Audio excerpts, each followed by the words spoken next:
السلام عليكم ورحمة الله وبركاته. إن الحمد لله نحمده ونستعينه ونستغفره ونعوذ بالله من شرور أنفسنا ومن سيئات أعمالنا. من يهده الله فلا مضل له ومن يضلله فلا هادي له، وأشهد أن لا إله إلا الله وحده لا شريك له، وأشهد أن محمدا عبده ورسوله. أما بعد.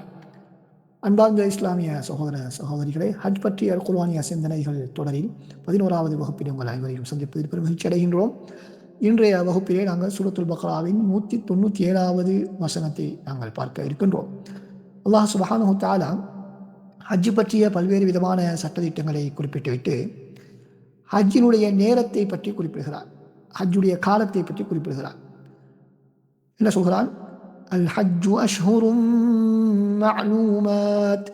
ஹஜ் என்பது குறிப்பிட்ட மாதங்கள், அறியப்பட்ட மாதங்களிலே செய்யப்பட வேண்டும். فمن فرض فيهن الحج فلا رفث ولا فسوق ولا جدال في الحج.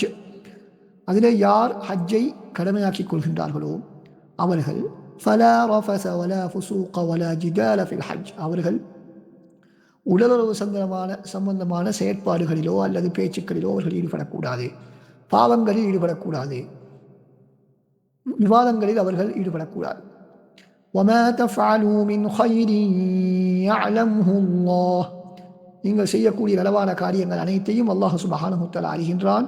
وَتَزَوَّدُوا, நீங்கள் தயாரிப்பை எடுத்துக்கொள்ளுங்கள், ஏற்பாடுகளை செய்து கொள்ளுங்கள். فَإِنَّ خَيْرَ الزَّادِ التَّقْوَى, தயாரிப்புகளில் மிகச் சிறந்தது அத்தக்வா, இறையச்சத்தோடு நடந்து கொள்வதாகும். وَاتَّقُونِ يَا أُولِي الْأَلْبَابِ, அறிவுள்ளவர்களே, புத்தியுள்ளவர்களே, எனக்கு நீங்கள் அஞ்சிக் கொள்ளுங்கள், என்னை அஞ்சிக் கொள்ளுங்கள் என்று அல்லாஹ் சுப்ஹானஹு வ தஆலா சொல்கிறார். இதனுடைய விளக்கத்தை நாங்கள் பார்த்தால், அல் ஹஜ்ஜு அஷ்ஹுரும் மஅலூமாத் என்று சொன்னால் ஹஜ்ஜுடைய நேரம், ஹஜ்ஜுடைய காலம் குறிப்பிட்ட சில மாதங்கள் மாத்திரம்தான் என்பது அதனுடைய அர்த்தம். அது என்ன மாதங்கள் என்றால் ஷவ்வால், துல்காதா, அதே போல் அஷ்ரும் மின் தில் ஹஜ்ஜா. ஷவ்வால் மாதம், ரமதானை அடுத்து வரக்கூடிய ஷவ்வால் மாதம், அதனை அடுத்து வரக்கூடிய துல்காதா, அதனை அடுத்து வரக்கூடிய துல்ஹஜ்ஜா மாதத்தின் 10 நாட்கள். துல்ஹஜ்ஜா மாதத்தின் 10 நாட்கள். அதில் கருத்து வேற்றுமை இருக்கின்றன. துல்ஹஜ்ஜா மாதம் முழுக்கவா அல்லது அதில் சில பாதிகளா, 9 நாட்களா, 10 நாட்களா என்று அதில் பலமான வலிமையான ஏற்றுக்கொள்ளப்பட்ட கருத்து 10 நாட்கள். இப்போ 2 மாதங்களும் 10 நாட்களும் தான் ஹஜ்ஜுக்குரிய காலங்கள். ஹஜ்ஜுக்குரிய காலங்கள் என்பதை நாங்கள் இதிலிருந்து புரிந்து கொள்கின்றோம். அதனை அடுத்து அல்லாஹ் சுப்ஹானஹு வ தஆலா என்ன சொல்கிறான்? ஃபமன் ஃபரத ஃபீஹின்னல் ஹஜ், அதிலே யார் ஹஜ்ஜை விதியாக்கிக் கொள்வார்களோ, கடமையாக்கிக் கொள்வார்களோ என்று அல்லாஹ் தஆலா சொல்கிறார். ஹஜ்ஜை கடமையாக்கிக் கொள்வது என்று ஏன் அல்லாஹ் தஆலா சொல்ல வேண்டும் என்று கேட்டால், நாங்கள் ஏற்கனவே சொன்னது போல, ஏனென்றால் சில மக்கள் யோசிக்கலாம், நாங்கள் சுன்னத்தான ஃபரியான கடமை அல்லாத ஹஜ்ஜை செய்தால் அந்த நேரத்தில் என்ன சட்டம் என்று கேட்கலாம். ஏன் அல்லாஹ் தஆலா ஃபரத கட்டாயப்படுத்தி கொண்டால், விதித்து கொண்டால் என்று சொல்கிறான் என்றால், நாங்கள் ஏற்கனவே பார்த்திருக்கிறோம், ஹஜ்ஜை பொறுத்தவரையிலே ஆரம்பித்து விட்டால் அது கடமையாகிவிடும். ஆரம்பித்து விட்டால் முடிப்பது கடமையாகிவிடும். ஏனைய வணக்கங்களை போன்றதல்ல, இடையிலே முடித்து கொள்ள முடியாது எமது விருப்பத்துக்கேற்ப. எனவேதான் அல்லாஹ் தஆலா அங்கு யார் கடமையாக்கிக் கொள்வார்களோ என்ற வார்த்தையை பயன்படுத்தி இருக்கிறான். என்ன கருத்து? அதாவது ஹஜ்ஜி செய்வதற்கு யார் நியத்து வைத்து விடுகிறார்களோ என்பது அதனுடைய கருத்து, அடிப்படை கருத்து. ஃபரத என்ற வார்த்தையை பயன்படுத்துவதற்கான காரணம், ஆரம்பித்தால் இது வரைக்கும் அதனை கொண்டு செல்ல வேண்டும் என்ற கட்டாயம், கொண்டு செல்வது கட்டாயம் என்ற காரணத்தினால்தான் பயன்படுத்தப்பட்டிருக்கிறது.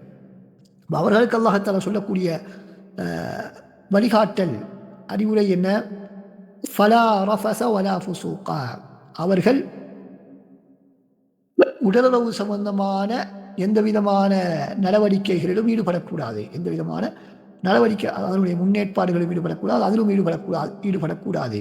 அது தனது மனைவியோடாக இருக்கலாம் அல்லது மனைவி அல்லாத யாராக இருந்தாலும், ஹராமான முறையிலோ ஹலாலான முறையிலோ எந்த விதமான நடவடிக்கைகளிலும் ஈடுபடக்கூடாது என்பதை அது உணர்த்துகிறது. அடுத்ததாக வலா ஃபுசூக், எந்த விதமான பாவங்களிலும் ஈடுபடக்கூடாது. கடமைகளை விட்டுவிடக்கூடாது, கடமையான தொழில்களை விட்டுவிடக்கூடாது, கடமையான ஏனைய பொறுப்புகளை விட்டுவிடக்கூடாது. அதே போல பாவமான எந்த காரியங்களிலும் ஈடுபட்டு விடக்கூடாது. அதே போல குறிப்பாக ஹஜ்ஜுடைய காலத்திலே இஹ்ராமுலே தடை செய்யப்பட்ட விடயங்களில் நாங்கள் குறிப்பாக ஈடுபடக்கூடாது. ஏனைய பாவங்கள் எல்லா நாட்களிலுமே தவறுதான். ஆனால் ஹஜ்ஜுடைய காலத்தில் அது புனிதமான ஒரு மாதத்திலே, புனிதமான ஒரு அமலிலே, புனிதமான ஒரு பூமியிலே நாங்கள் இருக்கின்றோம். எனவே அந்த நேரத்திலே செய்யக்கூடிய பாவம் வந்து சாதாரண பாவமாக கருதப்பட மாட்டாது. ஒரு சிறு பாவமும் ஒரு பாரிய பின்விளைவை உடையதாக விபரீதமானதாக அமைந்துவிடும். எனவே பாவங்கள் செய்வதை விட்டும் மிக கவனமாக நாங்கள் ஹஜ்ஜுடைய சந்தர்ப்பத்திலே இருக்க வேண்டும். அதே போல ஹஜ்ஜுடைய விடயத்திலே நாங்கள் என்ன செய்யக்கூடாது? விவாதங்களிலே நாங்கள் ஈடுபடக்கூடாது.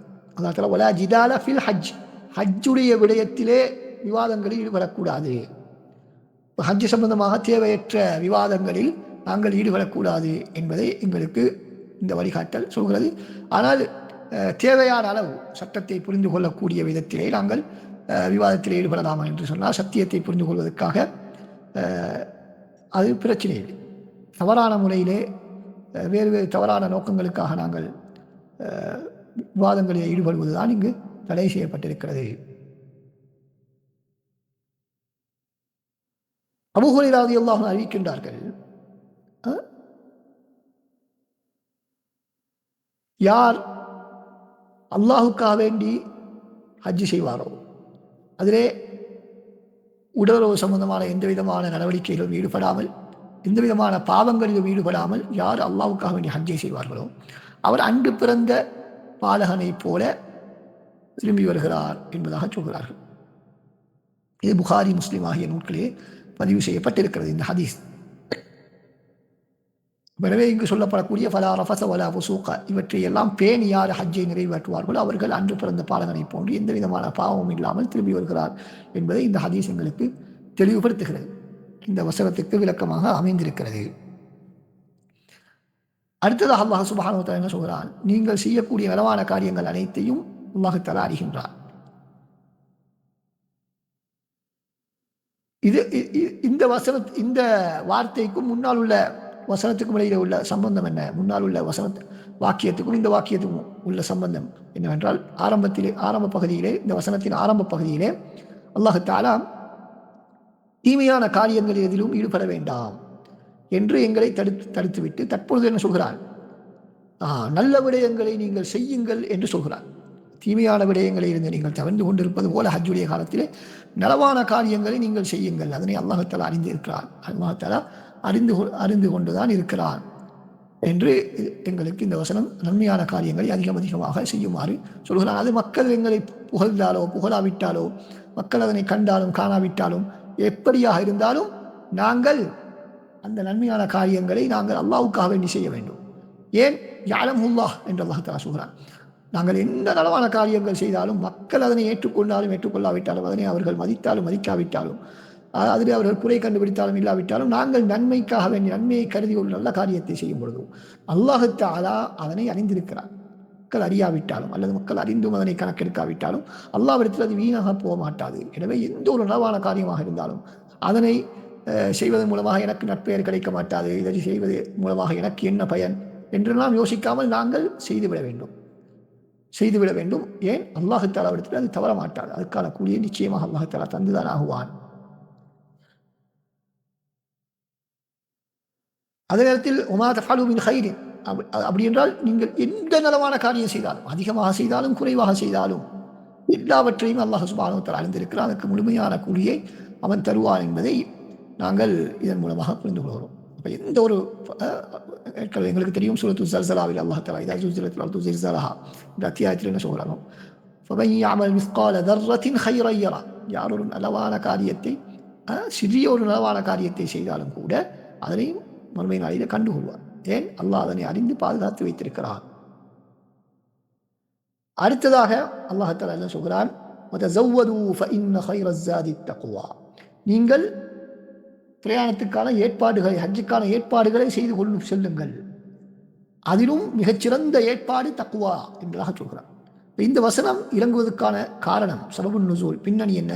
வசனத்தின் பின்னணி என்றால் என்னவென்றால், இப்னு அப்பாஸ் ரலியல்லாஹு அன்ஹு அறிவிக்கின்றார்கள், இப்னு அப்பாஸ் ரலியல்லாஹு அன்ஹும் அவர்கள் அறிவிக்கின்றார்கள், யமன் வாசிகள் ஹஜ்ஜுக்கு வரும்பொழுது எந்த விதமான பிரயாண ஏற்பாடும் செய்யாமல் வந்துவிட்டு நாங்கள் அல்லாஹ் மீது தவக்குல் வைத்தவர்கள் என்று சொல்லக்கூடியவர்களாக இருந்தார்கள். ஆனால் மக்காவுக்கு வந்தால் மக்களிடத்திலே கை நீட்டுவார்கள், மக்களிடத்திலே கை நீட்டுவார்கள். அப்பொழுதுதான் அல்லாஹ் தஆலா இந்த வசனத்தை இறக்கினான் என்பதாக இப்னு அப்பாஸ் ரலியல்லாஹு அன்ஹு அவர்கள் அறிவிக்கிறார்கள். புகாரிலே இந்த ஹதீஸ் பதிவு செய்யப்பட்டிருக்கிறது. எனவே நீங்கள் உங்களுக்கு தேவையான மஸ்ஜித் ஹஜ்ஜுக்கு சென்று வரும் வரைக்கும் தேவையான அனைத்து விதமான ஏற்பாடுகளையும் நீங்கள் செய்யுங்கள், அனைத்து விதமான ஏற்பாடுகளையும் செய்து கொள்ளுங்கள். ஏன் அவ்வாறு ஏற்பாடு செய்து கொண்டால் நாங்கள் மக்களிடத்திலே கை நீட்ட வேண்டிய அவசியம் இல்லை. அதே நேரத்தில் எங்களிடத்தில் மேலதிகமாக ஏற்பாடுகள் இருந்தால் மற்றவர்களுக்கு நாங்கள் உதவி செய்து நன்மைகளை பெற்றுக்கொள்ளலாம். அடுத்ததாக இங்கு அல்லாஹ் தஆலா மனிதனுடைய உடம்புக்கு தேவையான ஏற்பாடுகளை, தயாரிப்புகளை செய்யுமாறு சொல்லிவிட்டு அதற்கு பின்னால் மறுமைக்கு தேவையான ஏற்பாடுகளை செய்வதற்காகத்தான், ஏற்பாடுகளையும் மறந்துவிட வேண்டாம் என்பதற்காகத்தான் தக்வாவை நீங்கள் எடுத்துக்கொள்ளுங்கள். உலக ஏற்பாடுதான் இந்த உணவுகள், அதன் மூலமாக மனிதனுடைய உடம்புக்கு தீனி கிடைக்கின்றது. மறுமையினுடைய ஏற்பாடு தான் இந்த தக்குவா, அதன் மூலமாக மனிதனுடைய உள்ளத்துக்கு தீனி கிடைக்கின்றது. எனவே நாங்கள் எப்பொழுதும் தக்குவாவோடு இந்த ஹஜ்ஜுடைய கடமையிலே நாங்கள் ஈடுபட வேண்டும். தக்குவா என்று சொன்னால் நாங்கள் ஏற்கனவே சொன்னது போல அல்லாஹ்வுடைய கட்டளைகளை எடுத்து நடந்து விலக்கல்களை தவிர்த்து நடப்பதாகும். இறுதியாக இந்த வசனத்தை அல்லாஹ் தஆலா எப்படி முடிக்கின்றார்? வத்தகூனி யா அஸ்ஹாபல் உலில் அல்பாப, நல்ல ஆரோக்கியமான சிந்தனை கொண்டவர்களே, சீரிய சிந்தனை கொண்டவர்களே, நீங்கள் எனக்கு அஞ்சிக் கொள்ளுங்கள். ஏன் அப்படி அல்லாஹ் தஆலா புத்தி உள்ளவர்களை விடுத்து பேசுகிறார் என்று சொன்னால், அந்த புத்தி உள்ளவர்கள் தான் இந்த தக்குவாவினுடைய யதார்த்தத்தை, அதனுடைய பயன்பாடுகளை பிரித்தறிய முடியும், புரிந்து கொள்ள முடியும். அவர்களால் தான் புரிந்து கொள்ள முடியும். சத்தியத்தையும் அசத்தியத்தையும் பிரித்தறிந்து கொள்வதற்கு சீரிய சிந்தனை இருக்க வேண்டும். அப்போ சீரிய சிந்தனை உள்ள அறிவாளிகளை பார்த்து அல்லாஹ் தஆலா என்னை அஞ்சிக் கொள்ளுங்கள் என்று அல்லாஹ் சொல்கிறான். முட்டாள்களால் அல்லாஹ்வை அஞ்ச முடியாது, அறிவிலிகளால் அல்லாஹ்வை அஞ்ச முடியாது என்பதை இது எங்களுக்கு காட்டுகின்றது. இன்ஷா அல்லாஹ் அந்த வசனம் சம்பந்தமான இன்னும் சில மேலதிகமான விளக்கங்களை அடுத்த வகுப்பிலே பார்ப்போம். அஸ்ஸலாமு அலைக்கும் வரஹ்மத்துல்லாஹி வபரகாத்துஹு.